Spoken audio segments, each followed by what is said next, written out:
Well, I wanted to spend just a moment with you this evening and share a few words on the subject of love, something that's dear to most of our hearts. I wanted to talk about it because I find that a lot of people are confused about what love really is. And I have to admit, when I was a much younger woman, I was a bit confused myself. But let me tell you what love is not. Love is not an emotion. Love is not some romantic feeling. Love is not butterflies in your stomach, although all that's cool. It's actually more like lust or romanticism. And that's all part of the early stages of falling in love, I suppose, as I recall. However, love is actually defined for us in the Bible. Love is defined as an action. Love is kind. Love is patient. Love is long-suffering. Love does not hold an account of evil. Love is, well, God is love. And I wanted to mention that because so many of us struggle from a lack of understanding of what love is. Relationships, marriage, even family. Family members, brothers, sisters, uncles, aunties, mothers, children, parents, fathers, children, husband and wife. There's such a struggle. This life that we live can be so challenging, my Lord. God knows I've had my challenges, and it's by the grace of God that I'm here today. But, you know, when you're young, younger, because I'm still young now, don't get it twisted.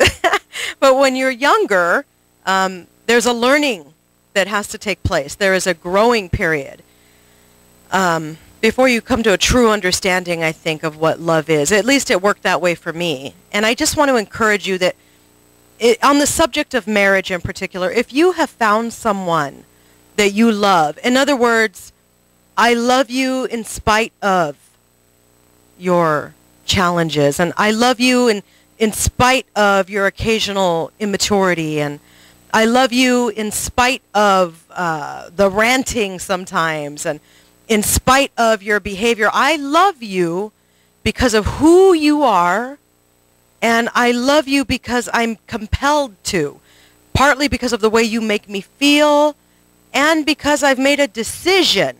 Now, this is for grown folks right here. Because I've made a decision, a choice to love you the way the Bible describes love. I have purposed in my life that I will be kind to you, that I will be merciful to you, that I will not be judgmental, that I will be patient and long-suffering, and I got your back. My husband calls me a ride-or-die chick. I take that, yeah. I believe I am. I've earned that title, thank you very much, because we have ridden through some storms together, believe that. But today, on the other side of that storm, on the other side of the challenges of getting to know each other and not being so sensitive to a look or a tone of voice, but just understanding, you know what? I make mistakes. I get an attitude. I'm not always right. And I have to concede that you're only human. You're going to make mistakes. You're going to get an attitude, and you're not always right.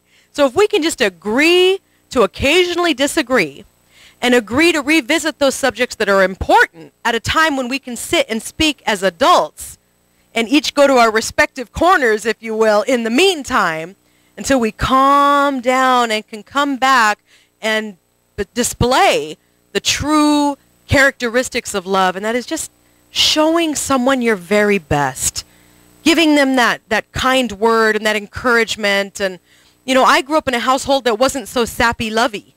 It was affectionate, but you didn't hear a lot of kind words.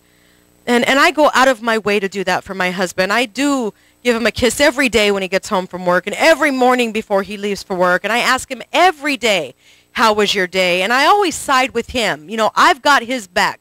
And he does the same for me, because at the end of the day, this is what I tell my husband. It's me and you. It's me and you, and everybody else, they are extras in the cast of our marriage.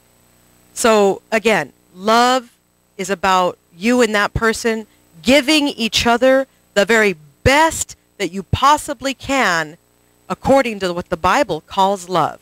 I hope this has done something for you. I hope you've learned something. I just wanted to share that because I hate to see people hurting from a lack of love, a lack of understanding, a lack of communication. Put your pride down. Look that person in the eye and say, I may not always have it right, but the one thing I know for sure is I love you. God bless you.